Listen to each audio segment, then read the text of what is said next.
Hey guys, today I want to talk to you about some really scary headlines I've been seeing in the news. And maybe you've seen these too. Maybe you're freaking out a little bit. That's why we're going to go over this today because we're going to separate the fact from the fiction. We're going to talk about what's real and what's not. There is a lot of misinformation out there on this topic right now. So, you may have noticed many news outlets are publishing articles with big, scary headlines about the new SNAP work rules. Here's an example from what they call Straight Arrow News saying that SNAP benefits will disappear this week for more than 2 million Americans. And that is vastly overstated. So, we're going to be talking about what is actually happening, what you can expect moving forward, and hopefully give you a little bit of peace of mind about this as these headlines continue circulating here. But before we dive into those details, just a quick shout out to our sponsor, Free Cash. This is a great way to earn a little extra money testing new apps, playing games, and more. You can get started with them at the link that you see on screen. Now, when you hear new work rules, you might be thinking about the changes that are coming from the One Big Beautiful Bill Act. Those aren't necessarily what's being talked about in those articles we just looked at, and we'll get into that more in a minute. But since that's the first thing that comes to mind for me and probably for you, I just want to go over those really quickly here because we've had a lot of questions about these. So, the new work rules that are coming from that act will apply to able bodied adults who are over age 18 or under age 65. If you're affected, you have to work at least 20 hours per week or qualify for an exemption. If you don't, you'll only be able to get SNAP benefits for 3 months in a 3-year period. Now, there are, of course, exceptions for people who are physically or mentally unable to work: pregnant women, caretakers, or parents of children under the age of 14, Indian, urban Indian, or Californian Indians, and those who are, quote, otherwise exempt under Section D2, which, as best as we can tell, means that you're already working or you're earning at least 30 times the minimum wage per week, or you're caring for an incapacitated person, or you're participating in drug alcohol rehab, or you're a student enrolled at least half time. Now, this bill is removing some exemptions for veterans, homeless, and former foster youth. But I just want to spend 1 second clarifying that bit about incapacitated persons because we've had a lot of questions about this. So, that exemption says that if you are caring for someone who is determined to be incapacitated, that you don't have to worry about those work requirements as well. So, North Carolina's Department of Health and Human Services defines incapacitated as a person who is incapable of normal activity and the presence of another person is necessary to protect the health, safety, etc. of the incapacitated person. Most states also specify that the incapacitated person does not have to be part of your SNAP household or even live at the same address. But if they do live somewhere else, they can't have other care from their household members. That exception wouldn't apply to you in that case because they have other care available. So just wanted to clarify that for those of you who have had questions. Now, diving back into these changes, the timeline is not necessarily clear on when those One Big Beautiful Bill Act changes are going into effect, despite what you're seeing in a lot of these headlines. So, as recently as July 21st, Ed Bolin from the CBPP was quoted as saying, "We're not aware of any states that are implementing it right now. They're all waiting, even for just a simple memo. They need a sense of what they're supposed to do. Typically, when a law passes, USDA gives states guidance on how to carry it out. In this case, the law is in effect now, but states don't know whether to open old cases, wait until recertification, or how to apply the new rules. That's why they're waiting for guidance." And here's the thing, guys. Even today, when I looked at this, the USDA page on SNAP work rules has this big blue banner at the top. You can see it there on the screenshot. And it says that they are still in the process of providing guidance on how that act is going to change work requirements for SNAP able bodied adults without dependents. And it says this includes changes to the able bodied adults without dependents exception criteria and the waiver criteria. We will update this page once the guidance is released. There is no timeline provided for that release. So the federal government still hasn't figured out exactly how this is supposed to go into effect yet. Nevertheless, some states are moving a little faster. So we have noticed that some states have started moving forward and have even published timelines, even though the USDA guidance isn't available yet. But you need to remember that just because changes are happening in one state does not mean that those changes are happening in all states at the same time. In fact, we've seen over and over and over again through the years that some states can react faster than others when it comes to SNAP changes. Some of them are chronically behind. So if you see these headlines showing up, please don't panic because a lot of them have been honestly extremely misleading. And I'm going to walk you through how and why here in just a second. But I want you to remember before we dive into those details that even when these changes do take effect, other eligible household members can maintain their benefits even if the adults are no longer eligible.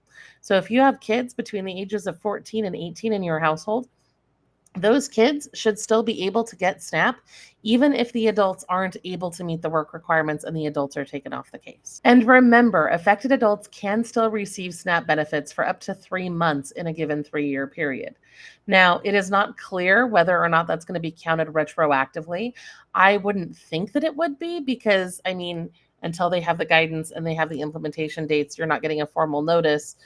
I don't see how they could just notify you that your 3 months were up before you knew they began. So I really strongly doubt that anyone is losing their benefits, this week or next week or whatever these headlines are saying. Now, if you do lose your benefits, you can get them back if you show that you've met the requirements for at least 30 days. And remember as well that it's not just work that counts. If you can't find or maintain work, you may be able to meet the requirements by volunteering, participating in worker training programs, etc. So make sure you look at all of your options. Nevertheless, a lot of this isn't being reported in the media, right? We're just getting these scary headlines that are saying changes are coming on September 1st, and some of them don't even specify what those changes are. And that's so frustrating. In fact, that was my first red flag when I saw those headlines was I read a couple of articles and I'm like, dang, they're not even clarifying what's changing or how or for whom or any of the important information, which is why I dug deeper. And then now I'm here telling you about all the things that I found. You need to remember that there is a whole procedure for these changes rolling out. They have to follow federal guidance. They have to notify you if you're affected. All of this stuff has to happen. So, to the best of what I have been able to uncover today, this all began when Pennsylvania published a document outlining when different SNAP work requirement changes were going to take effect. Okay, so they did say that on September 1st, work requirements will apply to able bodied adults between 18 and 54 years old who do not have a dependent child under age 18. Now, that's very different than what we talked about under the One Big Beautiful Bill Act changes. Now, they did say that on November 1st, we're going to start seeing those One Big Beautiful Bill Act changes take effect. And at that time, work requirements will apply to able bodied adults between 18 and 64 years old who do not have a dependent child under the age of 14. So you can see the big difference here. But I really want to stress this because these headlines that I'm seeing in the news are not differentiating between these two requirements. They're just saying, hey, these new work rules are coming out on September 1st. And of course, everyone's going to think about these big, significant One Big Beautiful Bill Act changes because that's all we've been talking about for months now. But that's not the change that they're talking about in those headlines. So be aware of that. Now, in the document that the state of Pennsylvania published, they did say that the federal government will be ending those certain exemptions on October 31st of this year. And those exemptions are the ones that make it so that you don't have to meet work requirements if you are homeless, living in a shelter or halfway house, or staying with family or friends for 90 days or less. Or if you're a veteran of any branch of the U.S. military, National Guard, or reserves, regardless of the type of discharge, or if you're someone who aged out of the foster care system and is currently under the age of 25. Those 3 exemptions are allegedly going away October 31st. They also indicated that the age limit for those that are living in a SNAP household with a child under age 18, that exemption is going to drop to age 14 on November 1st as well. So that is according to the document that the state of Pennsylvania put out. They also listed several other exemptions that will still continue to be available after that time, including being unable to work because of a physical or mental health condition, whether or not you qualify for disability benefits. If you're pregnant, if you're needed in the home to care for an ill or disabled person, like we talked about before, if you're receiving or applied for unemployment compensation, if you're unable to work because of domestic violence or participating in a drug or alcohol treatment program, or temporarily unemployed and you expect to return to work in the next 60 days. Those are all reasons why you may still be able to get benefits and bypass those work requirements. Now, here's the thing. You may have noticed all of that information was kind of specific to the state of Pennsylvania. Well, from what I can tell, a lot of this confusion is coming because of the way that news is syndicated. A lot of the headlines that I saw were just variations of the same article that was originally published in Pennsylvania, but then syndicated to other news outlets in Iowa, California, or Ohio, and so on. And then it just kind of ballooned from there because when one person reports on it, then other people go report on it, right? However, even though it was covered in California, California's website states that they have a time limit waiver in place until January 31st of 2026.